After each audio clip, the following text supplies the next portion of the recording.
Vanuatu Atlantic ocean के south में स्थित एक छोटा सा टापुओं वाला देश, जो कि 80 के लगभग टापुओं का एक समूह है। वैसे तो यह देश अपने खूबसूरत बीचेस और नेचुरल ब्यूटी के लिए दुनिया में फेमस है और यहां आने वाले ज्यादातर टूरिस्ट यहां की नेचुरल ब्यूटी को एंजॉय करने ही आते हैं। लेकिन कुछ टूरिस्ट इसके साउथ में स्थित एक टापू पर जाने के लिए बहुत एक्साइटेड रहते हैं। हालांकि इस टापू का जिक्र किसी भी लोकल गाइड बुक में नहीं है, लेकिन वहां पर कुछ ऐसा है जिसे वो अपनी आंखों से देखना चाहते हैं। असल में वानुआतू के टापुओं पर आज भी कुछ ऐसे आदिवासी समाज मौजूद हैं जो अभी लगभग एक सदी पहले ही ग्लोबल मॉडर्न सिविलाइजेशन के कांटेक्ट में आए हैं। मॉडर्न सिविलाइजेशन से अचानक हुए इस कांटेक्ट ने उनके कल्चर को एक जोरदार झटका दिया और जिसके कारण वहां एक नए कल्ट ने जन्म लिया, जिसे ह्यूमन एंथ्रोपोलॉजिस्ट की भाषा में कार्गो कल्ट कहा जाता है। इस कार्गो कल्ट के फॉलोअर्स पूरी श्रद्धा और विश्वास के साथ तमाम तरह के रिचुअल्स को करते देखे जा सकते हैं। लेकिन जब आप उनके इन रिचुअल्स को करने का कारण जानेंगे तो आप हैरान हो जाएंगे। असल में वो ऐसा मानते हैं कि इन रिचुअल्स को करने से वो उन मॉडर्न गैजेट्स और अप्लायंसेस को पा सकते हैं जिनसे उनका फर्स्ट एनकाउंटर यूरोपियन सिविलाइजेशन के लोगों के आने के बाद हुआ था। है ना हैरानी की बात? लेकिन इससे भी ज्यादा हैरानी की बात यह है कि कार्गो कल्ट केवल वानुआतू के आदिवासियों में ही नहीं पाया जाता, बल्कि ये दुनिया के अलग अलग कोनों में बसे उन कई सारे आदिवासी समाजों में भी पाया गया है जिनका एनकाउंटर वानुआतू के आदिवासियों की ही तरह अभी कुछ समय पहले मॉडर्न सिविलाइजेशन से हुआ है। कई जगहों पर आदिवासी समाजों के मॉडर्न सिविलाइजेशन में घुल मिल जाने के कारण यह अब लुप्त भी हो चुका है, पर आज भी दुनिया के कुछ आदिवासी समाजों में से देखा जा सकता है। वानुआतू देश के एक टापू पर रहने वाले आदिवासी समाज में ये आज भी अपने स्वरूप में मौजूद है। यहाँ के लोकल लोगों में से जॉन फ्रूम कल्ट के नाम से जाना जाता है। जॉन फ्रूम कौन है, इस बारे में कई तरह की मिथ वहाँ के लोगों में प्रचलित हैं, पर इस बारे में जो सबसे कॉमन मिथ है उसके अनुसार जॉन फ्रूम एक मसीहा है जिसको अमरीकी सैनिक की वर्दी में तन्ना द्वीप पर 1930 के आसपास देखा गया था।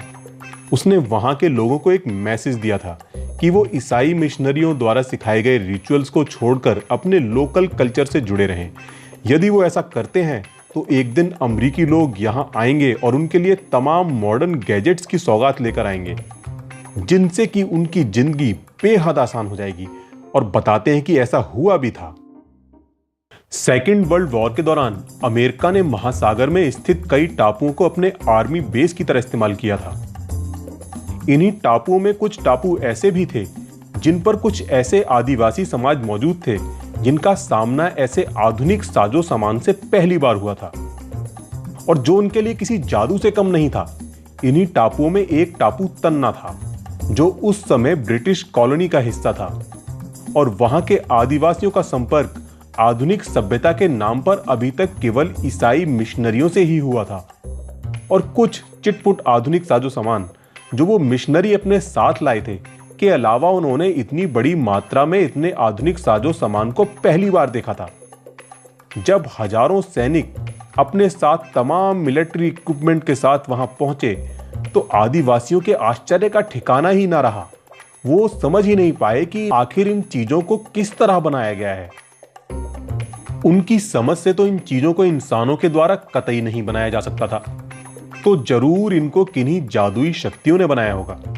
उन्होंने किसी अमरीकी को भी कभी उन चीजों को बनाते हुए नहीं देखा था, बल्कि वो सभी सामान उनके पास आसमान से आने वाले एयरक्राफ्ट के द्वारा पहुंचाया जाता था, जिससे वो इस कंक्लूजन पर पहुंचे कि हो ना हो ये सब सामान उनके पास किसी देवता के द्वारा पहुंचाया जाता है।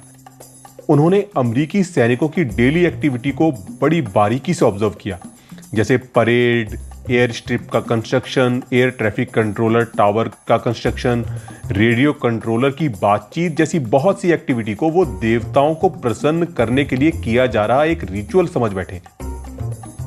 उन्होंने सोचा कि यदि वो भी इस रिचुअल की नकल करें तो शायद किसी स्काई गॉड के द्वारा इन साजो सामान को वो भी पा सकते हैं। बाद में इन्हीं रिचुअल्स और इससे पैदा हुई मिथ्स ने वहां जॉन फ्रूम नाम के एक कल्ट को जन्म दिया। इस कल्ट की नजदीक से स्टडी करने वाले लोगों का मानना है कि जॉन फ्रूम शायद जॉन फ्रॉम अमेरिका का ही बिगड़ा हुआ रूप है, जिसे शायद किसी अमेरिकी सैनिक ने आदिवासियों को अपना परिचय देते हुए कहा होगा। इस कल्ट के फॉलोअर अमेरिकी सैनिकों को देवदूत का दर्जा देते हैं, जिन्हें उनके ही कुल देवता ने उनकी हेल्प के लिए भेजा था। सेकेंड वर्ल्ड वॉर के खत्म होने पर जब अमेरिकी सैनिक वहां से चले गए, उसके बाद भी वहां के लोगों ने उन्हें पूजना और उनकी एक्टिविटीज की नकल करना जारी रखा, इस उम्मीद में कि एक दिन वो दोबारा वापस आएंगे ढेर सारे साजो सामान के साथ। इस कल्ट के फॉलोअर्स ने टापू के बीचों बीच में बाकायदा एक रनवे बनाया हुआ है, जिसके एक कोने पर घास फूस और बांस का बना कंट्रोल टावर भी खड़ा है। कंट्रोल टावर में नारियल के खोल से बना हेडफोन भी मौजूद है और साथ ही लकड़ी, घास फूस और कपड़े का बना डमी विमान भी वहां देखा जा सकता है। इसके साथ साथ वहां के लोगों ने एक सेना का गठन भी किया है, जिसे तन्ना आर्मी के नाम से जाना जाता है, और जो अमेरिकी सैनिकों की ही तरह लाल और सफेद रंग की ड्रेस में बांस की बनी डमी बंदूकों के साथ इस कल्ट के रिलीजियस फंक्शंस में परेड करते देखी जा सकती है।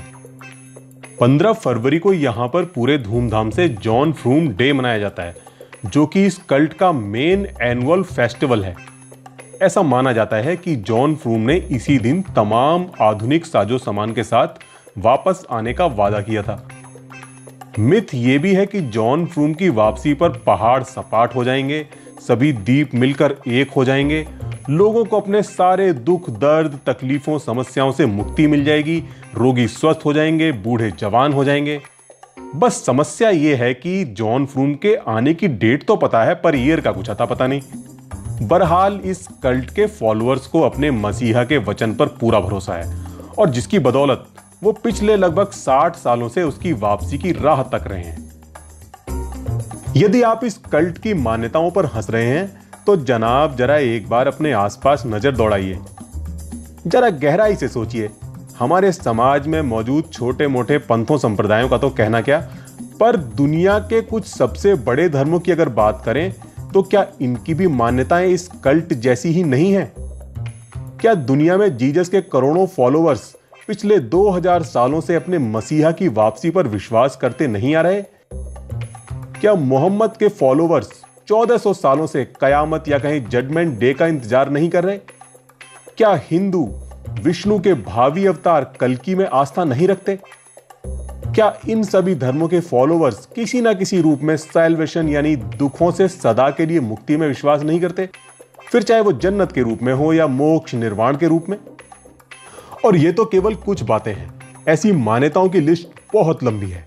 आखिर दुनिया के इन बड़े धर्मों की मान्यताएं इस नए नवेले इंडिजीनियस कल्ट से किस तरह अलग है?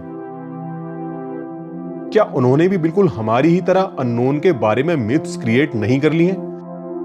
हाँ, दुनिया के बारे में उनकी समझ का दायरा हमारी तुलना में बहुत छोटा हो सकता है, जबकि हमारी समझ का दायरा बहुत बड़ा है।